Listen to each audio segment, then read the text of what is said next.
Do you ever find yourself just getting stuck in your head and you feel like whatever's going on in your life right now, it just feels a bit turbulent, it feels a bit chaotic. You don't really feel like you feel much peace in your life. You experience more anxiety and stress and pressure and this weird over feeling relaxed, peaceful, feeling in control, feeling like you're not really at the mercy of life. You know, the reason why I asked that question is because I know what it's like to live that way, and I know how much weight comes with that. You know, because I used to live life and I would just be angry. I would be tense. I'd be trying to chase peace, you know, but never really feeling it. And this is where I came across Stoicism. Now, I started studying the mind. I really got into, you know, understanding psychology, how we work, how we operate, why we do what we do. And then through that, I then came across, you know, like philosophy. And philosophy really just being a way of life that people throughout history, great people throughout history, have lived. You know, how they lived, the virtues that they had, the values that they had, how they'd shown up. And as a result of that, how that positively affected their way of life. And then I came across Stoicism. It led me to Stoicism. And, you know, in particular, I've got the meditations of Marcus Aurelius. And then, you know, I've got the works of Seneca here, Letters from a Stoic. And there's so many more books on Stoicism. But this was a philosophy for me which really helped create more of a sense of calm, more of a sense of peace. I felt like I was unfazed by life to a degree. And if I was fazed by life, being able to quickly and radically just get myself out of it. And at the end of the video, I'm going to leave a link for a framework that I've created, a 5-step simple framework, which can help you also do the same. All right. But there is a couple of key things, which over on my Instagram, a lot of people requested that this video was actually done, because I think it's just such a relevant topic to talk about because of the day and age that we live in, where externally it looks like everything's kicking off. And I know how turbulent that can feel, and I know how uncomfortable that can be, and how much anxiety and stress we can feel going through life with all of these things going on. If we don't understand certain teachings, certain philosophies, and, you know, certain mental models that we can live and operate with that can actually bring calm amidst the chaos. And there's three bits in particular within Stoicism which have really been the most impactful thing for me, I would say. And the first one is focus on what you can control, let go of the things that you can't. This is the first pillar, and this is the first foundation. Focus on what you can control and let go of the things that you can't. And I think the reason why that's so important is because a lot of the stress and a lot of the conflict and internal chaos that we experience is because we try and focus on controlling the uncontrollable variables in life. That's what we try and do. And as a result of that, this friction and stress and internal chaos then gets invited into our experience, because subconsciously we know we can't control what it is that we're trying to control. You know, and the things that are outside of our control, they are people. That's life outside of you. It's everything outside of you. It's what's going on in traffic. It's what somebody's just said to you. It's what somebody's doing. It's how somebody thinks. It's how somebody feels. It's the current circumstances that you're in. It's trying to control those things. Now, we can influence those things. We can influence people. We can influence their beliefs. We can influence their thought process. We can influence what they say, what they do. We can influence our outer environment. Yes, we can influence, but we can't control. And when we try and control those things, we set ourselves up for internal friction and chaos.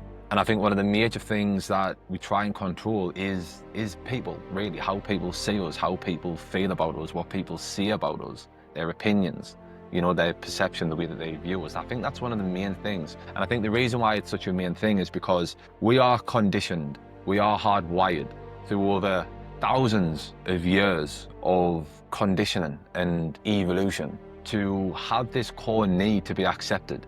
Because if we think about being in the caveman times when we were in tribes, when you were in a tribe, the chances and probability of survival was significantly increased because you had numbers. So if there were to be an attack of the enemy, of an opposing tribe, or if there was a bear or a lion or a wolf that would try and, you know, attack you, if you've got a group of people around you, chances of survival significantly increased. So we associate survival and chances of survival with acceptance of being in a group. Because if you were then kicked out of the group, if you operated in a certain way and people within that tribe didn't approve of that and they voted to kick you out of it, then your chances of survival were severely diminished, all right, significantly reduced. So we've been conditioned to fit in, and really on a subconscious level, and a subconscious level is just a level of operating that you don't think about, because it's subconscious, it's unconscious. So we subconsciously operate with this need to fit in. Now, when we try and control people and how they think about us and their opinions on us, and there's a great book on this, The Courage to Be Disliked, and it focuses on Aldavian psychology. And it's fundamentally about how most problems in life are interpersonal relationship problems. And an interpersonal relationship is just the relationship between two or more people. And what we try and do is we try and focus on controlling their tasks. And their tasks is how they think about us, their opinion about us, what they say to us, how they respond or react to us. It's everything that they have to do. That's their task. But what we try and do is control that. And this is how it sort of ties in with Stoicism. And the reason why I've mentioned that is because that typically tends to be one of the biggest things that we try and control. It's people and their opinions and views and beliefs on us. Now, when we understand that that is an uncontrollable variable, and if we want to experience peace within our life, or if we want to create the possibility for peace to come in our life, we have to let go of the things that we can't control. Yes, we can influence those things outside of us. We can influence our circumstances. We can influence other people, but we can't control them. Outcomes, we can't control outcomes. We can influence outcomes, but we can't control them. So then the question really becomes, well, what's influence then? Influence is 100% in our control. That is a controllable variable. And when we detach from the outside world and we learn to let go of the outside world, and then instead focus on what we can control, which is us, you can control how you think. You can control how you feel. You can control what you do. You can control how you respond to what's going on outside of you. What you can't control is what's going on outside of you. And the very act of trying to control that thing is how we guarantee that we will never live a life of peace. But by focusing on what we can control, which is us, we create the possibility to live a life of peace. Because there's other things that we've got to implement, daily habits, routines, structures, other mental models that collectively and done consistently over a period of time, it creates the likelihood and the possibility of peace coming in. But by neglecting those things and focusing instead on things that we can't control, we create the guarantee that we'll never have it, because we can never control what's outside of us. We can influence, yes. Control, no. So the first one is control what you can control, let go of the things that you can't. And I heard this quote, and I can't remember the guy's name, but he's off SES Who Dares Wins. And he was in an interview and he said something which has stuck with him throughout his career and helped him significantly in his life is this motto and this sort of philosophy of, if it's inside of your control, if you can control it, if you can do something about it, don't worry about it, because you can do something about it. You can control it. If something's outside of your control and you can't do anything about it and you can't control it, don't worry about it, because you can't do anything about it and you can't control it. So it's like, either way, don't worry about it. And it's simple. It's simple to say let go of the things that you can't control and focus on the things that you can. But that doesn't mean it's easy, and it's a practice. And it's a practice meaning the more that you do it, it's a skill, which means the more that you do it, the more reps that you put in, the better you get at doing the thing. All right? And the 5-step framework that I'm going to leave under the video, it's going to give you a step-by-step practice on when you are aware that you're not feeling peaceful, and you're aware that you're trying to control what you can't control. It's a framework, a 5-step simple framework that's going to be practicable, so you can actually put it into practice to get you out of that state. So that's number 1. Control what you can control, let go of what you can't. Number 2 is amor fati. And amor fati simply means, like, the Stoics love the idea of fear. And I know that Carl Jung said that if the unconscious remains unconscious, we'll continue to call it fear. It's something which I've not fully delved into in the works of Carl Jung, but what I do find a lot of peace within is that amor fati. And what the Stoics had this sort of way of living around is that everything that's going on is fundamentally for our greater purpose. And that's a philosophy that I like to adapt. Whether it's true or not, doesn't really matter. It makes me feel good when I operate with that story of everything always works out for me, because the alternative is nothing works out for me. And for me, I don't feel empowered. I don't feel like that serves. I don't feel good when I tell myself that story. But the story of everything is always working out for my greater good. And I know that it's written in the Bible, Christ said, lean not on your own understanding. This right now, you may not understand why I do what I do, but lean not on your understanding, lean on his. And oftentimes, we go through life and we can't really make sense of how this is actually serving us. Because on the surface, it might just fucking suck. And we are human beings. And we're not always going to act with this, a sense of peace, and like we're going to experience the human scale of emotions, all right? But at least if we have mental models and stories that actually serve us, like the Stoics had, of everything's fate and everything's happening for a reason and for our greater good, the term amor fati means love fate, learning to love what is. So whatever's going on outside of you right now, learning to love it, not just accept it, but love it. And that's such a simple thing to say, not an easy thing to do, but when you practice it and you get better at it, it is one of the most freeing things that you can do, like learning to actually love what's going on outside of you right now, because everything that's going on is happening for a reason. Nothing's happening to you, everything's happening for you, and everything's happening for your greater good. Like if you were to reflect on where you're at right now in your life, and you were to reflect on everything that's happened in your life up until this point that's led you to where you are, how many experiences did you go through which in the moment as you were going through it felt like hell? And you definitely wouldn't have believed that this is actually here to help me. But of those experiences, how many can you see led you to where it is that you are right now? And had those things not happened, you wouldn't be where you are right now. You wouldn't be the person who you are right now. Then it's easier to sort of see it, well, yeah, I didn't see it as I was going through it, but now that I'm through it and I'm able to reflect on it, it's like I can actually see that actually had to happen. Relationships that failed, opportunities that didn't go according to plan, moments that you fell down and you failed at the first hurdle and you failed at a certain project or like whatever it is. It's like in the moment it might not have felt like it was there to serve, but now that you've actually went through it and you reflect on it, it's like, well, it actually had to happen. That's one of the core foundations of Stoicism. Everything's always working out for us. So if we can learn to love what's going on outside of us, then it no longer controls us. And that's such a freeing thing. Like your job right now with your boss, if you can learn to love the fact that your situation is what it is, you free yourself from it. Financially, the way things are, if you can learn to love the way that things are right now, you free yourself from it. Like whatever it is now, it's not to say that you want to give it a green light to continue happening. Like that's not what it is. But what it is doing is it's removing the control that it's actually having over you. And if we want to create peace in our life, we have to be able to do that. We have to stop letting things outside of us control us. We have to stop pointing the finger and saying it's because of him, her, this, that. It might be true and it might be justified, and you probably are justified and you probably are right. But the question comes, like, does it serve you to operate that way?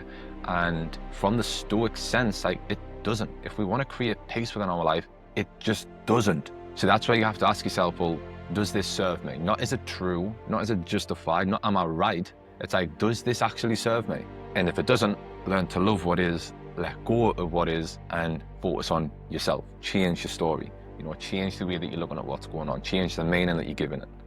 Because Dr. Wayne Dyer said something great, and he said, perception is one of the higher faculties of the human mind. And our higher faculties as humans is what separates us from the animal kingdom. Because the sensory factors that we have, that's what makes us like the animal kingdom. The ability to see, hear, smell, taste, touch, the 5 sensory factors. That's what we have in common with the animal kingdom. The thing that separates us from the animal kingdom is our higher faculties. And that's imagination, intuition, perception, memory, reason, will.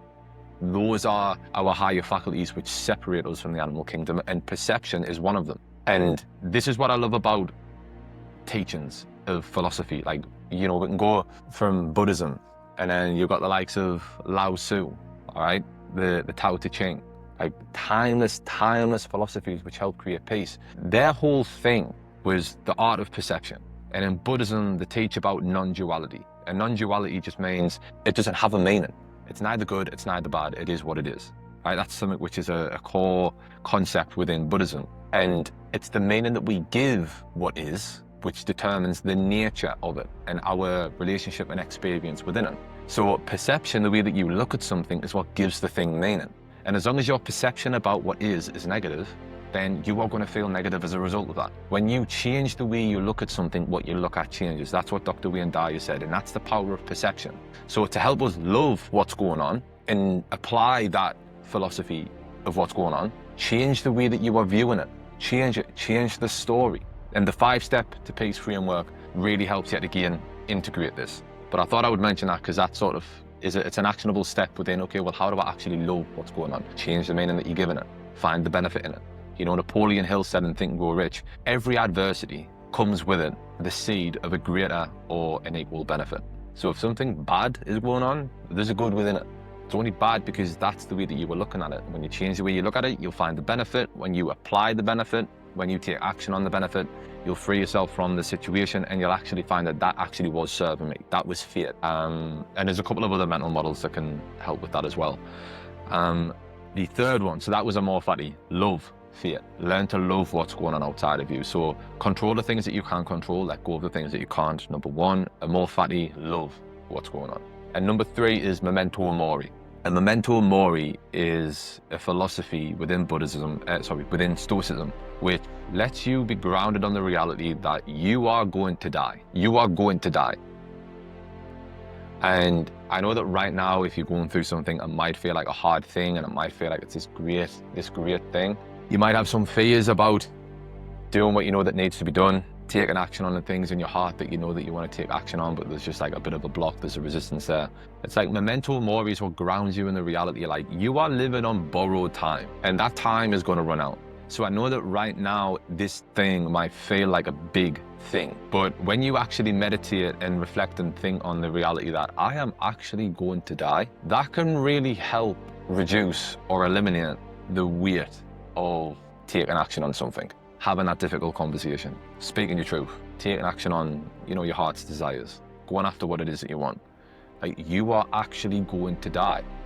When you can learn to zoom out of what's going on right now, because if you've got something going on outside of you and your story of this is that it's this bad thing or it's this negative thing, that's going to trigger your fight or flight response. Now, when your fight or flight response is triggered, the brain focuses in. The pupils dilate, they expand, and you focus and you become hyper reactive to your environment, right? Because it's a survival response. And what we do is we zoom in on it. And it seems like it's this big monster, this big thing. But if you were to zoom out and ask yourself, this thing, this experience right now, how am I going to feel about this a year from now, 5 years from now, 15 years from now, 30 years from now, 60 years from now? How am I going to feel about this thing later in my life? Is this even going to matter? And just the very act of doing that can alleviate some of the weight that we feel and some of the resistance and friction that we feel. Because if you were to actually think on things that's happened in your life up until this point, things in the past that's happened, which at the time of it happening felt like this big thing, how do you feel now about it? Because I remember so many times in my life where it's like, you just go through something and you just feel like, this is it, this is the end of the world, how am I going to do this? Like life's ruined. And I just look back on it now and it's funny because it's just like, that was nothing.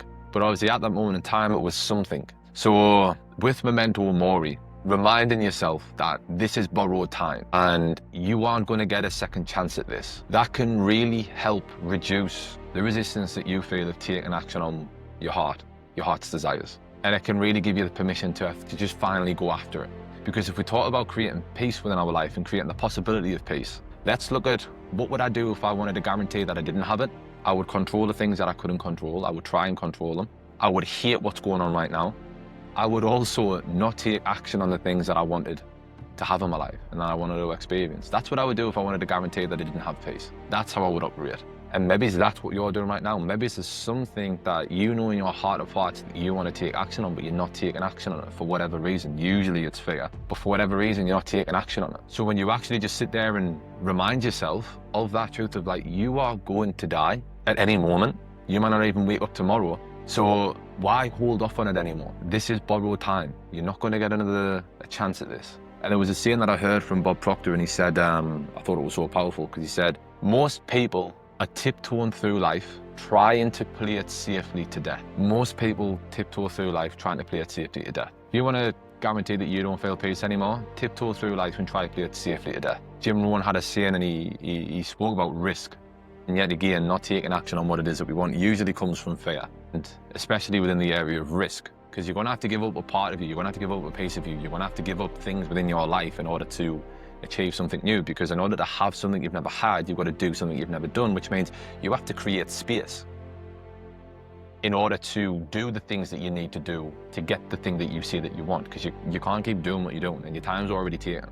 So you've got to be able to create space somewhere. But the element of risk, like, oh, I don't want to give up what I've got because it's risky, I might not get it, I might not get this thing that I want. Jim Rohn said something excellent on it, and what he said particularly about risk, he said everything in life is a risk. Everything in your life is a risk. Starting the business is risky. Having a job is risky. Having a family is risky. Life is so risky, you're not going to make it out alive. Like, that's how much of a risk life is. Like, the moment that you were born, it got risky. So you can't avoid the risk. You can't. It just cannot be avoided. And the greatest risk of them all is not taking any. The greatest risk is trying to play it safe. And in my belief and opinion, getting to the end of life and being inundated with this regret. And I was listening to a Les Brown video on YouTube yesterday, and he spoke about at one of his events, there was an 85-year-old woman. And a lot of Les Brown's work's about giving you that motivation and giving you that sort of fire to execute on things. He's one of the greatest speakers of all time. And he spoke about at this event, there was an 85-year-old woman. And at the end of the event, she said, if there's one thing that I want to try and get across, it's that I've lived my life not going after my dreams and sacrificing my dreams for other people. And I'm 85 years old, and I know that I've not got much time left. And this talk has made me realize how much I've been missing out on life. There's so many people who get to the end of life and they're left with this regret. And they always say that you never regret the things that you've done. You'll regret the things that you didn't do. So realize that you are going to die. This is borrowed time. That's memento mori. So those three things I personally found to be such a massive thing within my life. Because I would have these experiences where, you know, there was a particular experience where I was staying in this hotel. Sorry, I was staying in an Airbnb in Camden Town in London at the end of last year. And I booked this Airbnb, and it was this three-story accommodation, and I had it to myself. But there was about 7 rooms. They must usually rent out the rooms, because each room had a lock on it, but all the doors were open. And I got there late at night, and it just, I didn't feel good in it. There was, the energy was off. It was strange. I've never felt that when I've lived it, like when I've stayed in an Airbnb, and I've stayed in countless Airbnbs. The energy was off. Lo and behold, some things happened where somebody came into the house. Somebody had been in the house. The Airbnb owner tried to deny it, but I've got video evidence and certain things that happened, and without trying to get into the details. Anyway, I ended up leaving the Airbnb at 12 o'clock on the night, and then I had to walk through London trying to get a place sorted, and it was a nightmare. I didn't get anything sorted till about 1:30, 2 o'clock in the morning. I was exhausted. Anyway, the woman said that she'll refund me for the second day, because I said, look, I've been here for a couple of hours. I don't want a refund for this night. I'm more than happy to pay for this night, even though I haven't stayed. However, could I get a refund for the second day? She said yes, no problem. Lo and behold, she was then going back on her word. And over the course of a week, I was trying to get this sorted out. And it got less about the money and more about the principle of, well, now you're just going back on your word. Like, you've said you're going to do this thing, and now you're actually making up lies about me to the Airbnb team so that you don't have to refund. And long story short, Airbnb gave me a full refund, and there was an opportunity to leave a review. Now, I've been raised to say, like, if you've got nothing good to say, don't say it. And I didn't want to leave a bad review, so I thought, right, well, I'll just not say anything. She'd left me a review, lied on the review, absolute lies on the review, tried to slander me on the review, but obviously that goes on my profile, and then if other hosts look at that review, they're like, well, I don't want him to stay in my Airbnb, because that's how he's went on with the property. So I ended up sending her a message, and I said, out of courtesy and out of respect, I didn't leave a review. You've left one, and it's a lie. There's something which I've missed out in that story. Within this week of trying to get the refund sorted, I realized how much stress I was getting. Like, I was getting really worked up. I was getting angry for the fact that she's lying and she's going back against her word and she's just making up this bullshit like it isn't true. And I realized how stressed I was getting. But then I was aware, because of Stoicism, I was letting this thing that I can't control. Like, I can't control the fact that she went back against her word. I can't control the fact that she was lying. What I could control is my response to these things. So what I actually done was, when I talk about perception, it isn't the thing, it's the story that we're telling ourselves about the thing. My story was that she's this horrible person and she's done this horrible thing to me and I can't believe that she's done it. And then as a result of that, I was getting angry. Of course you would, because that's the story that I'm telling myself. And I've become a lot better at applying Stoicism. And in that moment, I was aware and I was like, right, this might be true, but it doesn't serve me, because now I'm staring at my phone and I'm angry through my day because this thing's going on. So what I decided to do was just change the story that I was telling myself about what's going on. And I decided to tell myself the story of, well, because it was a woman. And I said, well, and she was a bit of an older woman. I said, well, maybe she wanted to give a refund, but she's realized that she's behind this month on all of her bills and she can't afford to give a refund because the money that she's gotten from this booking is what's going to pay the bill. And if she doesn't pay the bill, then she might lose a house, she might lose something, she might be put in a horrible situation, and she actually needs the money. And she's just trying to do what she can to save the money. And because that's a story that I told myself and I'm a compassionate person, I was like, well, how can I be angry and annoyed at that? Like, what if this money is what's going to feed her kids? And she's realized that she's missing out and she's doing what she can do. She might not be going about it the best way, but she's just doing what she can do. And I thought, well, I can't be angry at that. And I actually felt love for her. Yet again, I'm more fatty, like love of fear. So I actually started to feel love for what's going on right now.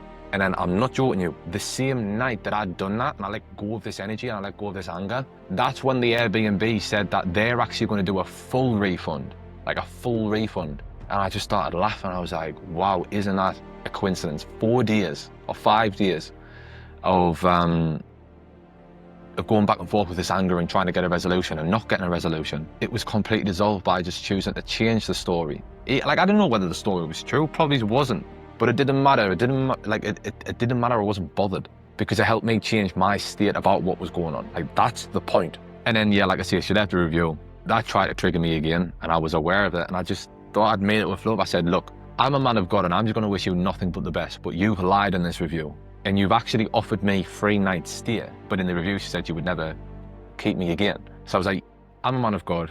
I wish you nothing but the best with your business and with your life. You've lied on a review. Out of respect, I didn't leave one, because I didn't want that to damage you.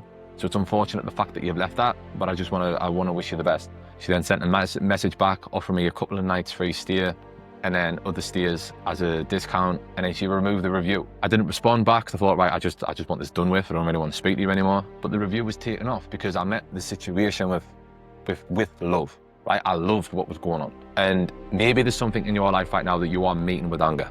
I want to tell you, it isn't the thing. It's the story that you are telling yourself about the thing. That's what it is. And the sooner that you can become aware of that, and the sooner that you can just change the story, tell yourself whatever it is that you need to tell yourself about what's going on to feel good about what's going on. Tell yourself whatever it is that you need to tell yourself. And then that's how that's one of the processes, and that's one of the mental models to actually invite peace to actually be within our life. That's when we're controlling what we can control and letting go of the thing that we can't. Because what we can control is how we think, how we feel, what we do, and how we respond. And when you change the way you look at something, what you look at begins to change. It's like, that's the power of stories. That's the power of perception. And you can control that. You can control that. So those are the 3 virtues, philosophies, foundations that's been the most applicable for me in my life. Hopefully you get some value in that. If you've got any questions on that, feel free to leave them in the comments. Feel free to connect with me on Instagram, Bailey Hogwood. Ask any messages, ask any questions, whatever it is. But yeah, I'll also leave in the comment section the link to the 5-step to peace framework. Feel free to use that, apply that, share that, give it to your nan, whatever it is that you want to do. And yeah, if there's any more topics around mindset, around peace, around philosophy, around, developing yourself as a person to become more resilient, then feel free to send those requests into my messenger account in Instagram or in the comment section, and share this with anybody who you get value from it as well.